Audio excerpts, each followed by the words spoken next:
Marteau, tournevis et mètre, ils en ont souvent besoin, ce sont les poseurs. Aujourd'hui nous allons suivre Frédéric, c'est parti.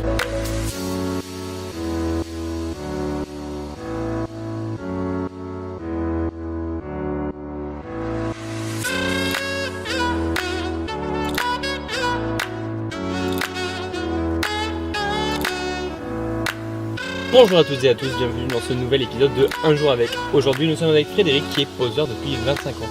On va aller le rejoindre, allez. On va y aller de suite parce qu'il nous attend, c'est parti. Il est 8h quand je rejoins Frédéric à son domicile ainsi que son lieu de travail. Il finalise actuellement la préparation de son chantier du jour. Une dizaine de minutes plus tard, le départ est donné. Nous partons direction le fournisseur à 10 minutes de route. Alors, départ pour Luxembourg,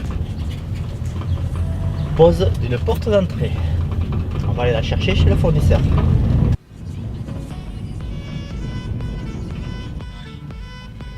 Ah.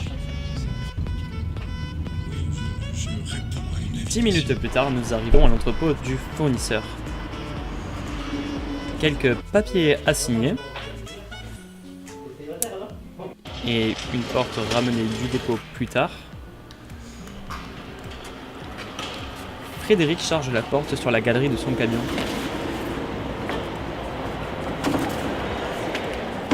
Une fois la porte bien attachée, le départ est donné jusqu'à Luxembourg.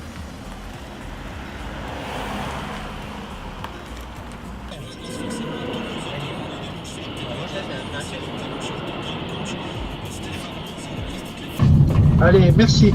Bonne journée. Au revoir. Au revoir. Ça vous arrive souvent de prendre des rendez-vous comme ça en voiture? Ben oui, la voiture, c'est mon bureau. C'est mon bureau, c'est mon atelier, mon bureau, et c'est tout à la fois. Arrivé au chantier avec 10 minutes d'avance, Frédéric sort ses outils et commence à se mettre en place.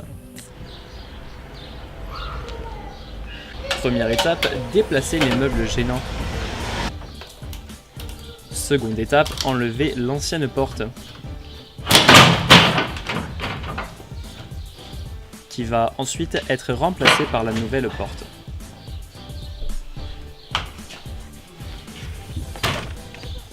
Une fois l'ancienne porte démontée, c'est l'heure du déballage de la nouvelle porte.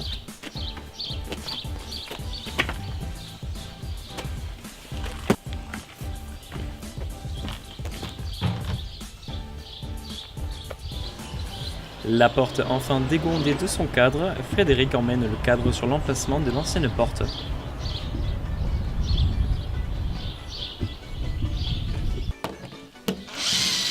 Quelques vis à enlever et des trous à percer sont également au programme pour l'installation de la nouvelle porte. Frédéric, on vous voit taper, faire des trous partout depuis tout à l'heure, mais qu'est-ce que vous faites en fait? Je prépare le support pour poser la porte. D'accord. La base du nouveau cadre est très rapide. Quelques serre-joints à mettre en place, un niveau à regarder et un petit coup d'aspirateur avant de passer à la fixation. Il faut être multifonction quand on est poseur. Ah, il faut savoir tout faire. Beaucoup de choses. Pour assurer une stabilité parfaite de la porte, Frédéric va devoir découper une planche pour la glisser sous le cadre.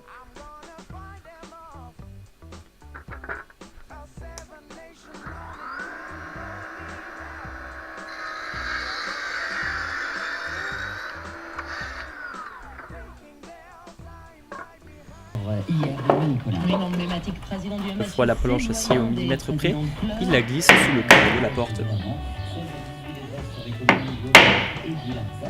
Ça arrive souvent que des personnes laissent un petit café, des petits gâteaux? Oui, assez souvent, mais C'est très appréciable.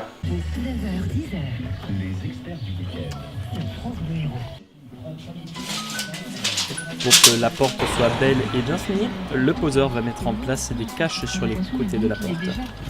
Il doit d'abord les mesurer pour les couper.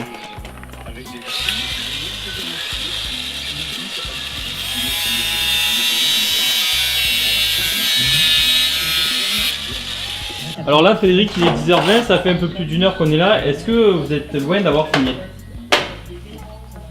Non, ça se passe très bien. Et je suis pas loin de la maison ni d'avoir fini. Encore quelques vis à poser pour que le cadre soit bien ancré dans le mur.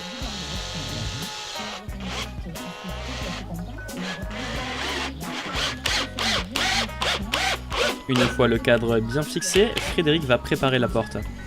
Il va y accrocher la poignée ainsi que le cylindre qui va accueillir la clé.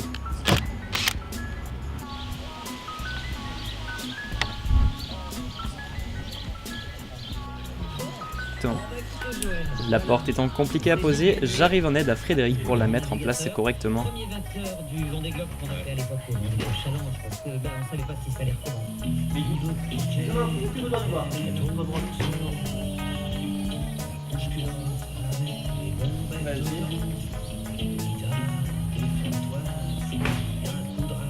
Il ne manque plus que quelques vis à mettre.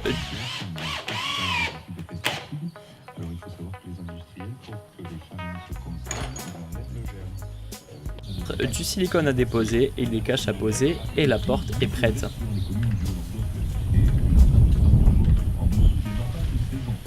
Et au passage, un petit coup de nettoyage qui ne fait du mal à personne.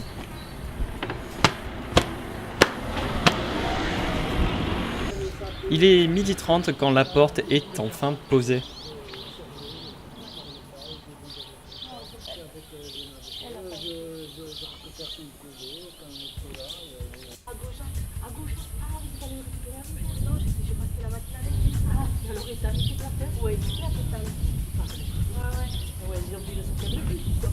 Quelques petites finitions avant le départ, des papiers à signer et le tour est joué. Vous faites quoi, Frédéric, là? Le PV de réception de travaux. 15 minutes plus tard, nous partons du chantier, direction un célèbre fast-food, puis retour au domicile de Frédéric. Frédéric, programme de cet après-midi. On va aller décharger et nettoyer le camion. Et après, on va aller faire quelques devis, un peu de comptabilité. Tout ça pour être sérieux.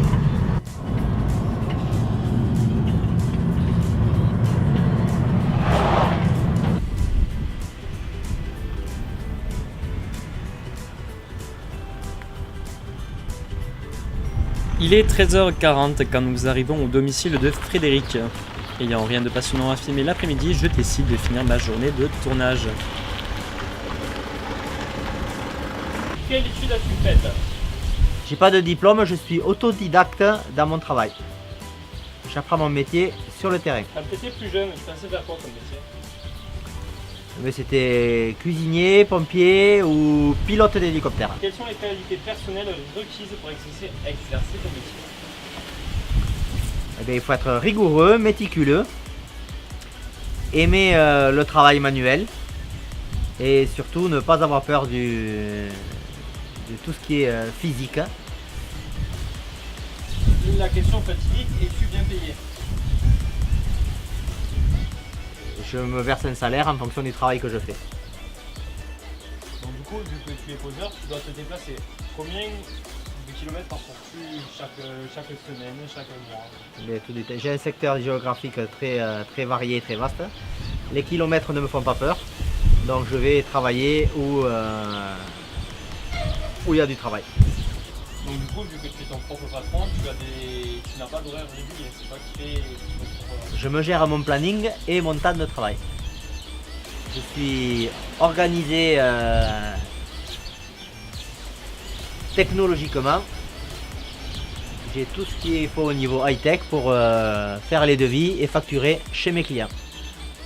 Merci Frédéric de nous avoir autorisé à vous suivre pendant une journée. Avec plaisir. Et à la prochaine. À bientôt, au revoir.